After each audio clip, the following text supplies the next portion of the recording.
right, so good afternoon. Welcome to the weekly CERIAS security seminar.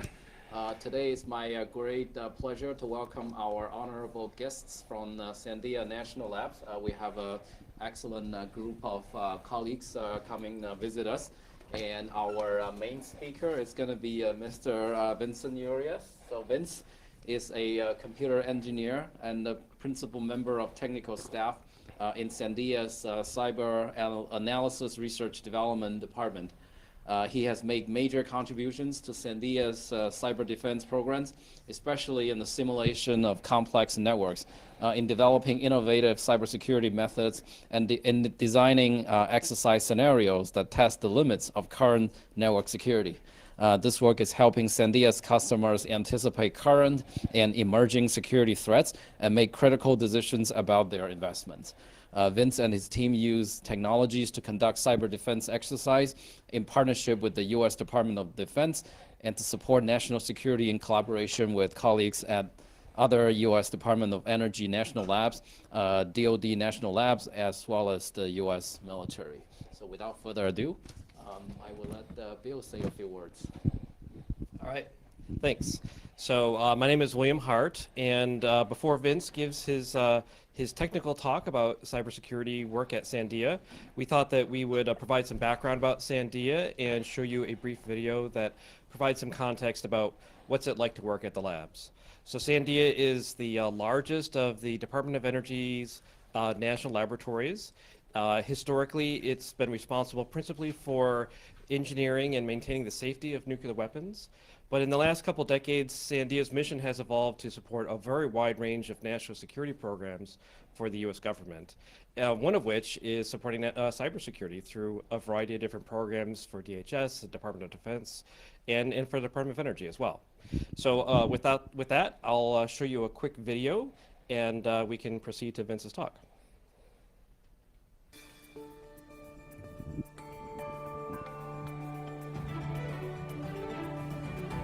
So what drew me to Sandia was the idea of really working for a mission. I really wanted a career where I felt like I could be improving the world in some way.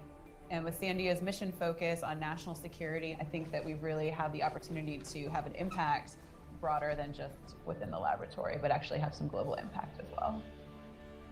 Personally, I think with regard to the mission work, I think there's a tremendous amount of pride and value in knowing that you're contributing to a large infrastructure. Our mission is exceptional service in the national interest. It helps make my community safer, it makes my country safer, it makes me want to work harder because I know it actually impacts people's lives. So we do work in terms of chemical and biological defense, disaster preparedness, of course, nuclear weapons, radiological detection, cybersecurity, and just a whole host of different problems. You see the impact of your work on a daily basis. The work that we do is tremendous, and it is underpinning a lot of the national security and our safety. And so I'm proud to be a part of that. Contributions that I make are directly related to tangible things that relate to the nation. I've been able to have a lot of freedom to pursue the type of work that I find interesting. At the laboratory, I've always been given the opportunity to address a new challenge, answer a new problem, work for a new sponsor, and learn new things. It's important to be able to evolve because you change, your interests change, your strengths develop, and Sandia provides the flexibility to adjust to every twist and turn. I'm excited about working here because personally, I'm very motivated by learning new things and also solving problems, particularly problems that have significant impact. And in this environment, I have a very rich set of R&D problems that I can work on and try to solve. We get to play with the newest, greatest technologies. We get to integrate technologies from various areas into the national security realm. I've seen some of my work be deployed around the world, and it's humbling and it's an amazing experience to have the opportunity to contribute to a solution that has such widespread effect. The sheer amount of talent that we have at Sandia is staggering. We get to work with great colleagues who are experts in their fields. So really it's about pulling people from different backgrounds, different skill sets, and really finding that right team. Being able to come here to Sandia and feel part of a larger community was a big deal to me. From the get-go, I felt like people knew who I was, were interested to know my background, but more importantly, wanted to integrate me into the team very quickly. I really liked the focus on professional development and how much Sandia invests in early career professionals. It's hard to replicate the stability and the benefits that you get from working here. I feel like I determine my destiny. I determine my success. If you're interested in a rewarding career, working with great folks, cutting edge technology, then Sandia is a place that you should strongly consider.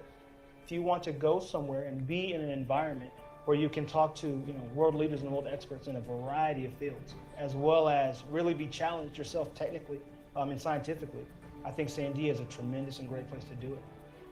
I feel like an important member of the team. I feel like I'm contributing to my country, and it's a great feeling to come to work. I want the world's greatest and brightest minds here so that we can work together and come up with new and better solutions.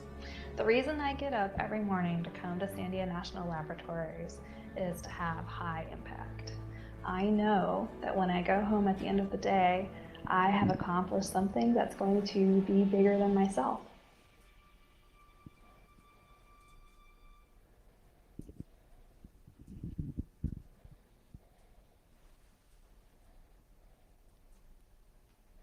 Okay, well, while Vince sets up his laptop, let me just say a few more words. So my job is a partnerships manager working with Purdue University. So Sandia has identified Purdue as one of a select group of universities that we want to develop deeper partnerships with. And as a consequence, they've assigned me here to live in West Lafayette and develop research relationships with Purdue faculty and with students. So if you want to learn more about Sandia's mission after the presentation, feel free to reach out to me. I have an office in Discovery Park, and I regularly bring out staff from Sandia as well as managers to interface with new faculty and students. All right, with that, I'll pass it off to Vince and Will. Also introduce Will Stout real quick. Will's critical part of the team. He keeps me honest, keeps me on track, and he's a great asset. The team. You want to talk a little bit about your background? Sure. My name is Will Stout. I've been at Sandia for about 4.5 years now. Everything in there was true to a point. True to a point. Before coming to Sandia, I was a DoD guy, so I ran DoD active duty type things in the communication, cybersecurity domain. At Sandia, I continue on, but now I'm delving more into the research and development aspect. So my background is primarily networking, software-defined networking, delving into some cloud space, delving into some IoT as well. Awesome. So hopefully this will be an interesting talk. I like lots of feedback. I tell lots of jokes. I'll pick on people. But we're going to talk a little bit about network deception and some of the research we've done over the last four years now on how we look at network deception as an emerging field, as an emerging technology to help understand threat intelligence. If we jump in, we'll just tag team it. Sure. So we'll talk a little bit about introduction motivation, the environment itself, and then sort of the differentiating factors of the technology, and then we'll walk through some awesome use cases, and then conclude. Right. And if we have time, there's video. There's video at the end if we have time. But yep. I also speak very quickly, so feel free to say. I don't make much sense. I like laughter. It's okay. It's okay to laugh. It's okay. I swear. All right, so deception as a whole, right, has existed for years and years and years, right? There's been lots of prior art in this field, in philosophy, in the military, in countless areas. And as a whole, it's also existed in computer network defense, right? So things like honeypots have existed. I think I'm not here to talk much about theory or background or doctrine in this area, more application use cases. So I'm very operationally focused individual and talk a little bit about my background as we go through this. But it's like, how do you build tools? What are the tools that are available to analysts and to network defenders in order to aid them in doing their job? So So we contend, that deception is a powerful concept that has been underutilized by network defenders. There's a lot of contemporary tools that are not sophisticated enough to deal with the threat actors that we see today. They're awesome in creating the fog of war, but at the end of the day, hopefully you understand from this talk, the hope is to close the gap between understanding the defender's goal, which is to defend the network, and then gathering threat intelligence and merging those two, right? Using deception as a mechanism to say, hey, threat intelligence is produced. So understanding when an adversary compromises a network or compromises a machine, there's information you can gather from them in real time to aid and defend the network. And how do we close that gap in a real-time fashion that's not intrusive? And then, so the defender's needs, right? So I came from an operational background. I was very much focused on net defense on our systems and working with partner systems and understanding, hey, so there is a need, right? So if you look at modern techniques and tools, they're very reactionary in the sense that a compromise has existed somewhere else and we're trying to mitigate it. So we things like IPSs, IDSs, network firewalls, et cetera, are there to prevent an action that's already been seen. They're very reactionary, and it doesn't really necessarily evolve with threat. Once threat happens, once threat exists, these signatures are very static and not very mutable. So how do we get to the point of understanding what the adversary is doing? And what we see is we lose lots of threat intelligence from that space, right? So when there's a compromise at a site, at a location, what is our instinct? As a network defender, what do we want to do? Unplug the box, right? We want to say, hey, stop the bleeding. The bleeding has happened. Our job is to stop that bleeding. But the consequence is we don't really know how or what the motivation of that adversary is. How much information did they know before coming in? What are they looking for? Have they been there before? Those are the questions I'm interested in, right? Because that's going to further help develop my capabilities to defend that network. So really at the time, this is about three and a half years ago, right? We said, hey, the network defender, there are a few or limited capabilities that allowed us to interact with our adversaries. Our adversaries, since they exist on our network, and we want to enable a network defender to interact with it in some level. So we said, well, we need to build better tools to gather information about our adversaries. So that's what we try to do. Even more so, there's over the last few years, we've seen some interesting trends also. There's lots of intelligence needs, and that is, you see a lot of intelligence feeds. So things like iSight partners and iDefense's purchases in the last year and a half by FireEye and others are these threat feeds that have taken tens of years to develop are now going behind the curtain, and other companies are buying them. They're not freely accessible. They're not being disseminated. The information could become not necessarily as ubiquitous as it is right now. So in 3 years, what else is going to happen? Are all the feeds going to get purchased? Other things like that are sort of emerging issues from a threat perspective.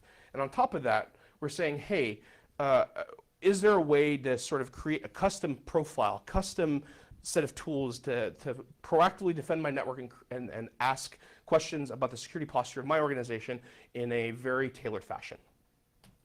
So, about in 2015, there was a report released by Gartner, and then this is to me some set of validation about the techniques and information that we've been producing. And they said, deception in this Gartner report, deception is an emerging field, and they believe by 2025 that by 2025, they're going to see that deception as a technique is going to be operationalized and used by about 20 to 25% of the community in order to help protect the network. This is a basis for, yes, sir. On your deception procedures, are you looking at the capability of being able to pretend that nothing has happened on a network and then shift all your traffic to another one and conduct business there? That is one mechanism. So we'll be walking through like 3 or 4 different operational modes, and that is one way, is that you have the operational network here, and then using SDN and a couple other strategies, you can move them to another network that exists and coexists at the same time and let them continue the op within that environment. But yes, sir. Again, right, there is significant opportunities in advanced threat detection, and there's a need for actionable intelligence. And if you read the report, but there's lots of gaps right now. If you look at the commercial field, they're emerging as there are emerging market leaders, but there's still a lot of deficiencies. And they even claim that you need to be able to develop and synthesize actionable intelligence. There's lots of different places. So they map to, again, in the Gartner report, they map to different parts of the cyber kill chain. And they say there's different ways that you can live within that space. And as we go through the presentation, we'll talk about some of how we live and coexist across most of the space in order to sort of successfully mitigate threat. So some more motivation, right? So if you think about it, common IT infrastructure is built off of predictability, right? We want common configuration management, common patch management. The infrastructure has, in order to have hygiene, you have ubiquity, you have homogeneity, and that's actually what's being used and leveraged by our adversary in order to maximize their opportunity within our environment. So if they can compromise one box, it's likely they can compromise multiple boxes. On top of that, our contention is that we can exploit this understanding and exploit this expectation of homogeneity through cloud and virtualization technologies and say, hey, there may be things that change, and you may not know about them. So through deception, right, there's lots of things we can do, and we'll talk about how, from a mindset perspective, we want to do a lot of things in order to change the asymmetric nature of how we see threat today. Very much so, they pop a box and they can break any window within a house and they can get in and steal our information, right? That's one approach, right? So the hope is that we can do things like devalue the information that they're gathering, increase the difficulty attack, expose their intent, limit the scope of the attack, introduce doubt into their minds when an attack happens, and say, hey, so when an attack is going on, if you use an exploit, if you try to exfil data and things don't work, what is the issue? Is the issue with my device? Is the issue with my capability? Is the issue with the network connection? There's a lot. The hope is to change and introduce work somewhere in their life cycle in order to help us change the asymmetric nature of the attack. Whew, sorry. I also drank a Monster, so I'm speaking very quickly. But so there's three focus areas that we focus on, and part of it is, we take a very systems approach to things, right? So you try to introspect and understand what's going on in the endpoint, understand and change the mutability of the network, and then the environment itself. So how do you create an environment such that you can have things like highly virtualized, highly complex environments with traffic generation, and then tailor that to the operational environment that you exist in. So the environment itself, for me, the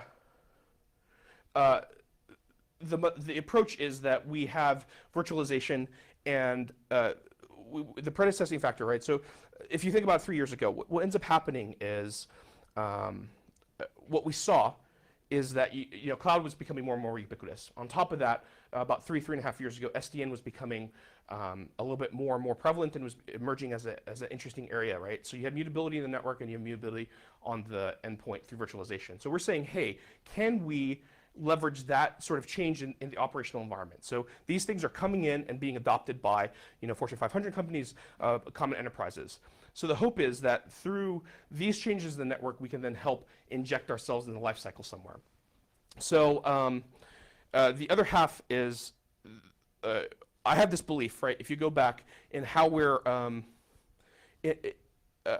so I have this belief, and that's, their adversaries are very sophisticated. They keep on pulling on information, and this very much, you need to be able to extract information about what's going on. If you look at a lot of tools that exist, this understanding of what a TTP is, what a tool tactic procedure is, being able to extract it in real time it doesn't exist, right? We do very much forensics, right? So if you think about the box, when the box is compromised, how we extract information from that is we pull the plug and we do forensics. The question for me was, could we do that in a more real-time fashion? Could we start understanding, hey, as a compromise is happening, as adversaries working on our networks, could we understand how they're navigating the directory structure? Can we understand what information they're looking for, what passwords and tools may exist that they have, and then how they pivot through the network, right? To me, that's all actionable information. It's like, hey, when you have a compromise, why are you here? What are you looking for? And what's valuable to you? All that should be fed back to the Network Defender. So that's where our transparent reaching capabilities sort of work, and the agentless, for me, right? So if you look at a lot of other approaches in technology space right now, they're very agent focused, right? So to me, you're putting something in there, either custom or commercial, that may exist. The problem is that to me it's a signature. That's something that you or an adversary can see. So how can I do this in a transparent fashion without them knowing what I'm doing to them or how I'm interacting with them? And on top of that, we have this belief that is you need to merge lots of pieces of information. So host-based information, so packets and logs is where the world comes down to for me, right? So get log information, system call information, guest state information, and merge that dynamically with the network state. So getting things like DPI and merging that dynamically so I can sort of see the entire kill chain all at the same time. Want to talk for a little bit? Sure. Yeah, absolutely. How are you guys handling the situational awareness to all that? Because that's a pretty, oh, yeah. pretty pretty complex task. Are you guys going to get into that in a moment, or? Yeah, I think it is the approach and where and how we tap everything, and then we throw everything into, to jump to the punchline is we throw everything into a seam. So we throw everything to Splunk right now, and then use temporal time sequencing to get information out. So you're still at the raw data part? You haven't really quite figured out the human interface to it because you're That's correct. So the hope is that you provide the information to the analyst, right? So enabling, we'll allude to some of this as sort of the work, the collaboration hopefully is in some areas like causality, right? We're trying to get to the point where you have all this information and you can create causal graphs. But that was the starting point, was how much information can you pull dynamically in real time, and then how do you store that information, sort of where we're at today. And now it's how do you enable analysis primitives to help the analyst navigate that data. Have you looked into business intelligence cubes? So things like Tableau and, is that what you're talking about? Like, yeah, when you're capturing snapshots of three-dimensional data in time and then doing the analysis. So yeah, we're looking at things, not necessarily business cubes, but looking at temporal graphs and looking at temporal graph evolution as one approach, but I've not looked at business cubes yet. Okay, it may not be necessary, I was just curious, thanks. Yep.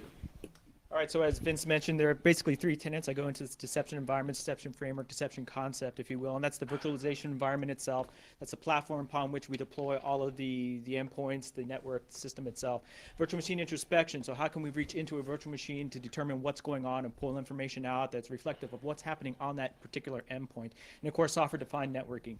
How can we change the state of the network? How can we change the perspective of the network, either given from the endpoint, that is the user of the network, or if someone is going into the network to attack? How can we change all that perspective in real time while still maintaining things like TCP connections, so that these breaks or these changes in the network from an operational network to a deception network aren't necessarily noticed by those people in the network or attacking the network. So the virtualization environment itself. So Sandia has a long history of test and evaluation, test ranges, and things like that. So we come from, you want to talk a little about that? That's your background, right? Yeah, so very much. Keep it this So long. very much, if you think about it, we come from OT backgrounds. So how do you do operational tests in some meaningful way? How do you emulate system state so you can understand vulnerabilities? Things like that. And from that came a series of technologies that we've evolved over the last decade. And starting with live virtual constructed system modeling and then extremely high density virtualization.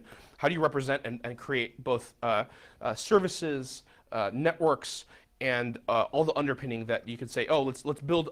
So for instance, something tangible. Let's build Purdue, right? Let's build Purdue's network ground up. So given sensor information, let's say hosts, operating system information, service information, account information. How could you build all of that in real time without having an analyst in the loop? And we built a whole platform around that. We called sort of the platform and the technology Emulytics, which is the art of emulation and analytics together. And so we can start reasoning. And the reason for this, the reason we built this is, there's really no science around cyber right now, and the lack of science around cyber really causes a lot of non-determinism and lack of knowledge. So through experimentation, much like a lot of other basic sciences and how they evolved, we believe that that's one way we can start reasoning about the system. So we did a lot of stuff around this, right? So we did a lot of rehosting and how do you do hardware in the loop, extremely high density. So we have a series of technologies focusing on, hey, let me boot 700 Windows boxes on a single commodity blade. So changes the scheduler into memory to context switching things, right? It's awesome, awesome stuff. And on top of that, we want extremely high, fast boot times. So I don't want to wait 15, 20, 30 hours to boot 10,000 virtual machines. I want to be able to boot that in 5, 7, 10 minutes. So leveraging all of that, we also said, hey, can we also automate the ability for us to represent and discuss and encode how a network is specified. So build a whole language around that. So saying, hey, this is what a network, how we represent services in that network, how we represent operating systems, how we represent sort of links and nodes, routing infrastructure, and then create and boot all of that in an autonomous fashion. So that was the underpinning of this. So we started this about 3 years ago, and that was the foundation, right? We had a great ability to say, hey, we can build these cool networks that are highly representative, that people like red teams and blue teams interact with. Can we use the same technology and say, can we deceive an adversary with it? So that's where we started. Any questions so far? I know I'm speaking quickly. You guys seem super enthused. I see lots of eyes on phones. That's okay. All right. So thank you, Han, for laughing. I appreciate that. I laugh a little bit. So the virtualization environment. So this is basically a view graph that displays everything that Vince just said. How we go about creating these high fidelity virtual environments. We don't have to get into the depth of this. in the interest of time. So let's move away from the environment. Let's start to look at virtual machine introspection. And kind of went over that, glossed over a little bit what virtual machine introspection is. Let's get down into the nitty gritty here. Okay, so with a hypervisor, can we go in through this hypervisor, and there are some solutions here that already exist for virtual machine introspection. We would like to take a different approach, and a lot of the reasons are here. I mean, the APIs exist in some of these hypervisors to do some, not remedial, but basic, yeah, some more basic type of virtual machine introspection. But you can see right here on the right side these rings, right? So you have to pass through a couple different rings, the context switches, which involves some overhead in trying to gather information out of these virtual machines. So we said, well, let's take a different approach. Let's just build a rootkit, essentially a hypervisor rootkit that goes directly into the hypervisor, so we don't have to worry about that. We can live in kernel space, pull the information out directly to minimize the impact on that virtual machine. And the reason for that, right, is if you think, tools exist, right? LibVMI, Zen Access, a variety of other tools, right? But when we're talking about rings, right, the challenge is computationally, right?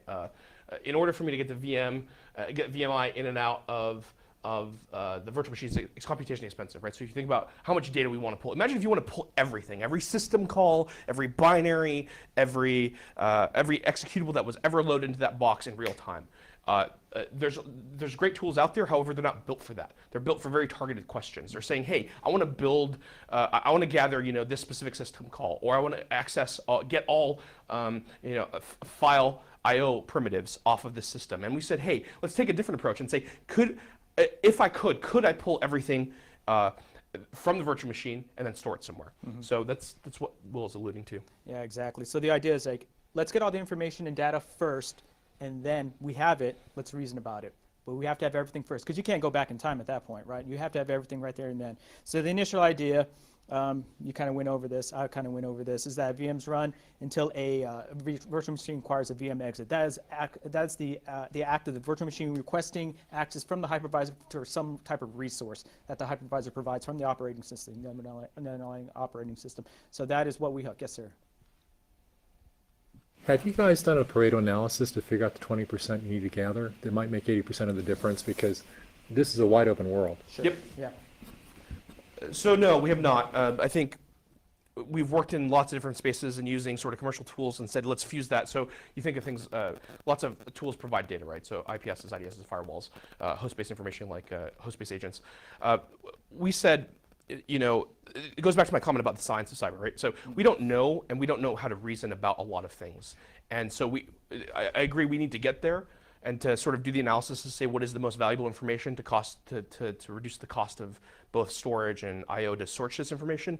But we took the other approach, which was let's gather everything we can and figure out what's important, right? Because the challenge for us is, especially as a network defender, there may not be a sensor necessarily that indicates that this is a compromise, right? So how do I investigate that, and how do I create causality and relationships off that data in some meaningful way when I may not know that exists? So as we run experiments, right, we learned a lot as we worked with red teams, right? It's like red teams are very creative, adversaries are very creative. And when I say, let me just look at file I/O, let me just look at this specific thing, it's interesting. You can evolve and find a specific system call that may be a trigger that gets you to another point that creates a causal relationship between, file access, network access, and exploit. So that's the reason why we decided to say, let's take the kitchen sink and see if it's possible first. Right.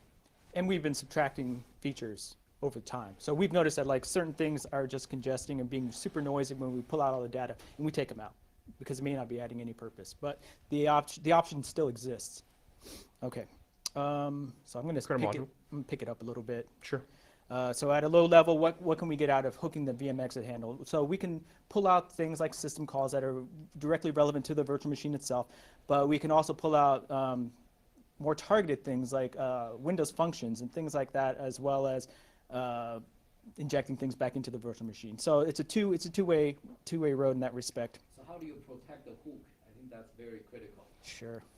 And that's one of the research questions that we have as well, right? I think, one of our papers, we look at that, the cloud paper, we look at that. So yeah, we want to be able to protect that. If somebody, there are all types of different attacks. So if someone does like a breakout attack and they want to get into that, that could definitely be a problem.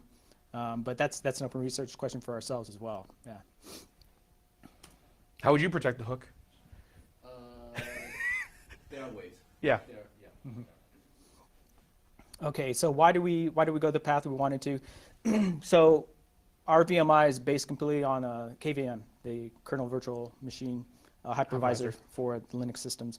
We didn't want to be able to, we wanted to just be able to drop the hook into any type of system. So we wanted to minimize any of the dependencies that would normally go with implementing a virtual machine introspection tool. So we didn't want to have to patch KVMI. We had previous projects that actually did this where we were dependent on a particular version of KVM. Well, you know, with the updates and things like that and software and open source software, that dies out very, very quickly. So we wanted to be able to have a kernel module that we could insert and remove at whim. And the only dependencies was basically a compiler, a C compiler. Compile it on the end system, bang, you have your kernel module, drop it, and pull it out as need be. Also lends itself to portability on different systems as well.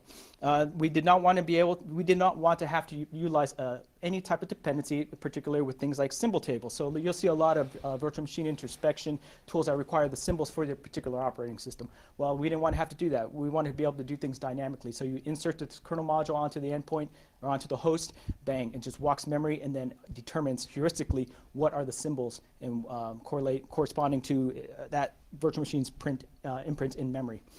Another thing is we saw as patching, as a lot of Windows patching has evolved, we've seen that as patches change, they remove things like symbols for specific functions. As you see that, you lose context, right? So you may rely on a specific piece of specific system call or a specific symbol. We didn't really necessarily want to be bound to that, right? So we want to be able to say, hey, if I'm collecting this information now and exists in the future, we want to continue to be able to collect that without having to depend on third-party symbol libraries. And of course, everything is done at runtime. So we inject it, it determines what kind of operating system it is, and then fills out the symbol table, for which we then use to pull out certain Windows functions and the parameters. High-level abilities. So at a very high level, what can we do with that? We can gather process information that is corresponding to the user, command line entries, the PE images that are executed on the endpoint itself. We can look at the DLLs or executables that are loaded on that particular virtual machine. Additionally, we can actually pull those out of memory as they're loaded. So if something never gets written to disk, we can still pull it out of memory as it's executed. We have specific API hooks, and these are the things that we can tailor. So if we notice that we try to pull a particular API hook that is providing excessive amounts of noise, well, we can take that out on the fly and not have to worry about that any longer. Or we can inject it back onto the kernel module itself so we can gather that type of information. We can run arbitrary functions within the virtual machine, primarily to do things like redirection, and if we have time, we can look at a couple of demos there. And of course, we can input, so we can put commands into the virtual machine to change some things about the state. And again, this is all agentless, right? So this is coming from the hypervisor, so these aren't necessarily originating within the virtual machine itself. So if somebody's on the virtual machine, all of a sudden their system time starts changing, they're not going to notice that it's coming from a particular agent. It's actually transparent to them. All right, so for the SDN aspect, as Vincent mentioned, this was started with at the genesis of SDN really coming into the research space. And so we said, well, let's take advantage of this so we can do away with all the little constraining protocols that normally go with communication systems. Let's build it up from the ground up. Closely integrates with cloud type or virtual type environments, and let's create a malleable fabric, network fabric that we can control or we can extract information from. So the idea here is that we would have our virtual machines go through an SDN controlled fabric that we could then pull information out, that we could also change the particular attributes of a network. So if we're looking at VLANs, if we're looking at IP addresses, MAC addresses, we can change those types of things. Additionally, we can also redirect the connectivity from a virtual machine to any other endpoint within that virtual environment so that we can do things like man in the middle, on the fly, with some other the different technologies that we have at Sandia.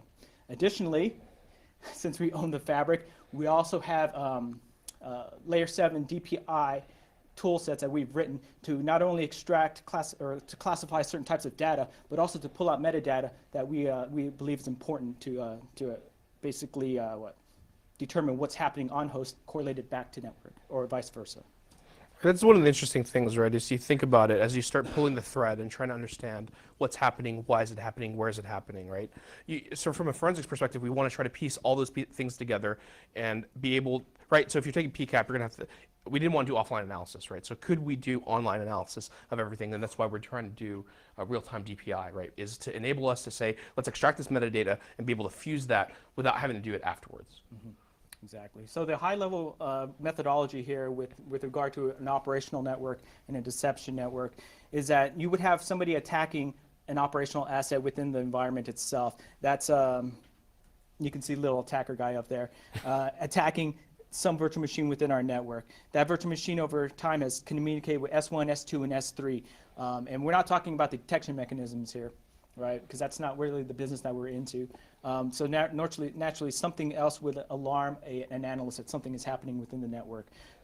Given some period of time, that's an arbitrary period of time that can be specified, we say, okay, this particular virtual machine is communicated with S1, S2, and S3 over this period of time that we are interested in. So at that point, we can initiate what we call a live migration. So this virtual machine is migrated from the operational network into the deception network, and those three, S1, S2, and S3 are essentially cloned. These are cloned virtual machines that go into the deception network, so that as this adversary begins to look at things in the network, in this deception network, there's familiarity. He recognizes that these particular virtual machines are still there, so that he's not tipped off. Using SDN, we install static flows from that adversary into the deception network so that they cannot get back into the operational network, and that also allows us to do the cloning process allows us to go back into this operational network, do types of remediation, things like that. So you can patch, you can remediate, right, without having to impact the rest of operations. And the hope is, right, if there's active connections, right, I wanted to pull on this just a little bit. If you think about it, right, there's active connections going on, right? So if you think about what we traditionally do is we pull the plug, right? So if an adversary is coming in and saying, hey, I'm on this box, I have an active TCP connection with the SDN controller, we're able to say, okay, let's take this machine, clone it, and actually take their network state, all their active network state, all the active connections, the C2 that they may have, the interactions they have with that system, and then move them to a new environment. Usually people say, woo, no? Okay. Of course, there are a lot of gotchas there, and we're not able to go through everything here, but so some of the operating modes that we alluded to earlier, and this is in order of increasing costs and increasing fidelity, right? So you're going to have a trade-off between the greatest fidelity, high fidelity deception environment, and the cost that comes with that. So the first, of course, is a VM replacement. So can we take this flow? Yes, we can take this flow and then migrate it to a what we call a warm VM. And that's a VM that matches some of the similar attributes of that previous VM that it was migrated from. Not the highest fidelity, but it serves some purpose for people with low cost who can't tolerate things like cloning and like that. So it works well with physical machines. So if you have a physical machine, migrate the flow over to something else. VM isolation and quarantine. So this is actually masking off certain parts of this operational network. And you've seen there are a couple of vendors that do this type of thing. Of course, this will in turn cut off that connection to an external entity, which does what? It disallows us from getting any more intelligence about what they're doing. This is essentially equivalent to the cutoff approach of pulling the plug.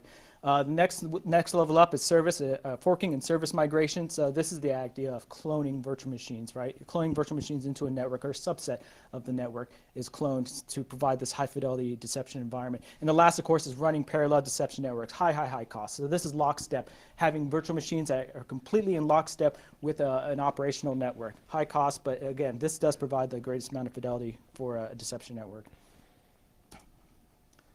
All right, so guest and network data fusion. So we take from the KVMI, which was the hypervisor VMI, virtual machine introspection tool. We take that, all the data that comes out of that, in conjunction with the network data, which is all the flow rules that are established at any given time within the network, as well as the DPI information and the DPI metadata.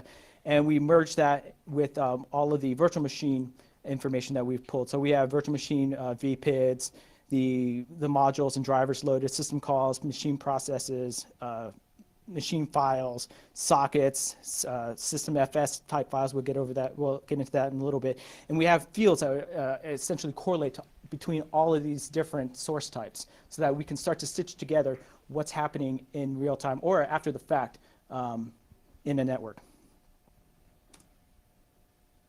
Use case analyses.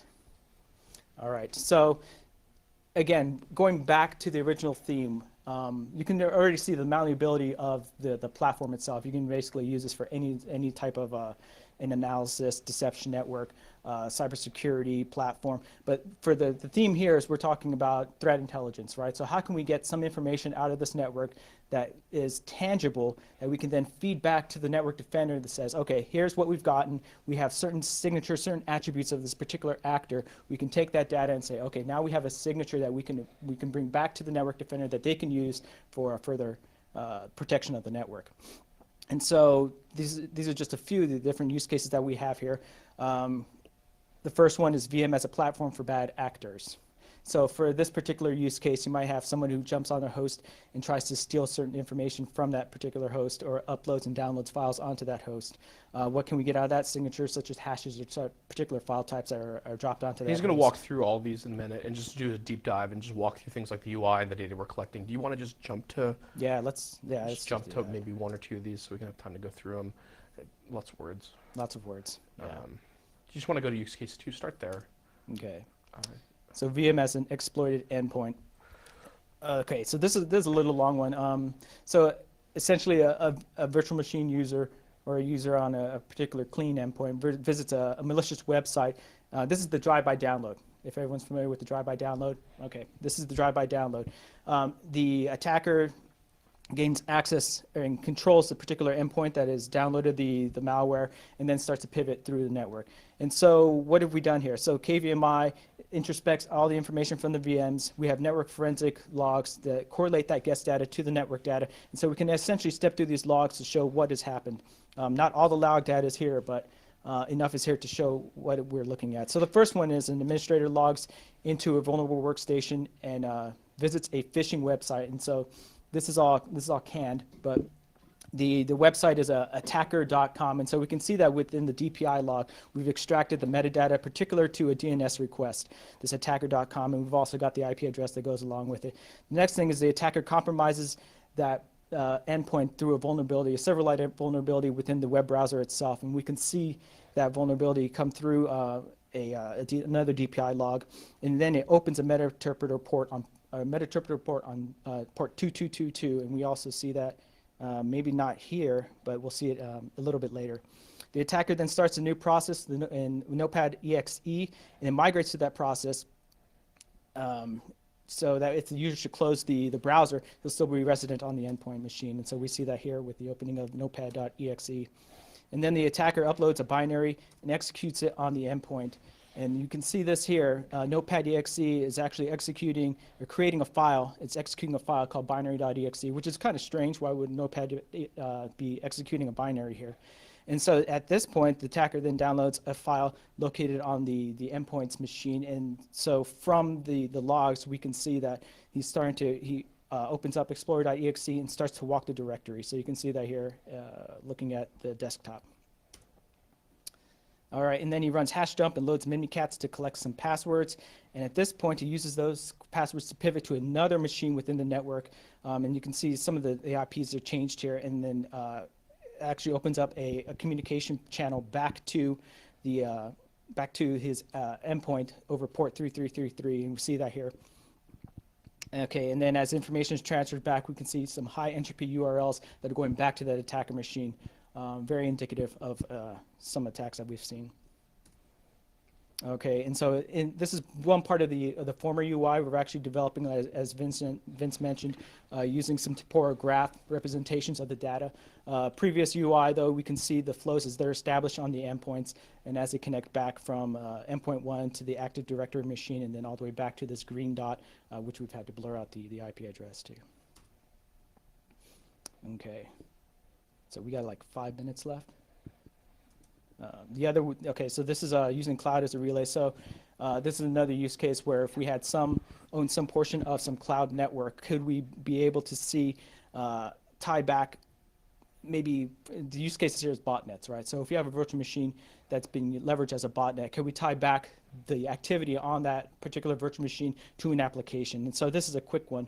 And so from the data we extract from the virtual machine itself, we can tie back to the connections from the Windows API to particular endpoints, IP addresses, and we can tie them back to the applications themselves. So this is tied back to explorer.exe. So from here, we can start jumping off and correlating that data to other things that are going on in the virtual machine using the PID of the virtual machine, as well as any further communications with IP addresses using the DPI log or the flow logs. And the hope from there, right, is that we start correlating, so system call information exists, right? So when you create a socket has to have an ephemeral port. You walk through all of that and you can start really correlating process to socket to network flow to associated process information, right? So you have a full take of information, so you can really start looking at what is the causal relationship between a process, a specific system call, a specific registry key change, and what is making that change, and what information is transferring over the wire at the same time. Oh, there you go. Okay. So we have a couple more use cases. Again, since we're limited on time, we just tended to focus on how we can extract some threat intelligence type data. So right, hopefully, right, the hope, right, from a mindset perspective, I think we've really got to rethink about how we're gathering information about people and how they're interacting with our system, right? At the end of the day, right, being able to understand the motivation and the techniques that they're using to get on our boxes is sort of for me, the basis for us starting to develop better defenses. And at least for us, this was a starting point to start being able to say, okay, let me try to run an experiment with a potential adversary in some low-risk environment and low-risk fashion such that I can interact with them and start changing both the state and gathering information about them, and then providing them breadcrumbs, be it virtual machines, be it services, be it data, and then have them sort of navigate throughout my network and then learn something about them, right? Like there's a lot of interesting information you can start pulling, like how they start commands, how they, where in the file system they start looking. Those, I think, are all transient information that's often lost by a lot of other systems. And that's what you need to start looking at, is saying, okay, so really when you start attributing, hey, someone's doing something to me, the question is, what are they doing? How are they doing it? When did they get there? And then how are they navigating sort of your network? I think these are the things that we want to do. So the other part of it, right, is being able to change the network state. And we didn't really get through the demonstration, but it's also changing things on the network and things on the import such that you can introduce doubt, be it doubt in what the data they're pulling, the doubt on the environment itself, doubt in execution of a binary, just so that they have to do more work in order to understand what's going on in the network. And that's part of what we're trying to do. And then finally, it's really the correlation, right? So all this information should be able to autonomously be pulled, and you can navigate and understand this information such that you can create actionable intelligence to inform your operational defense infrastructure, so you can develop things like UR signatures or smart signatures in such a way that you can inform future decision and defense techniques. Questions, excitement, quiet, I understand. Yes, sir. So it sounds like at this point, you're not really at a spot where you can say, you could execute a deception that would cause the attacker to gather information that will totally, not just technically, but from an operational perspective, confuse them in terms of what reality is. That's a whole different. That's a whole different game. Research area, right? I think a lot of it is just, for us, it was creating a platform, right? So, right, we're engineers, we like to build stuff. And that's really where we started, was building a platform such that we can start asking and reasoning and interacting with someone in some pseudo-safe fashion. I say very experienced people on a network where there's open collaboration networks verbally say, we've been hacked. Don't tell anyone. And I'm going, I think the bad guys heard that. And they would never do that on a radio network. They would just shift to another radio network, continue traffic on the first one as if nothing ever happened, and then conduct business securely elsewhere. So it's good to see. It's been fun. Any other questions? You guys are quiet bunch, huh? What's your name, sir? Thanks, Jim. All right, cool. Yeah, no other questions. Sorry we didn't get to the videos. They're pretty interesting videos. So maybe another day, another time. Thank you. Sure, yeah, you can definitely come up, or you can hang around here. Yeah. Thanks. Cool.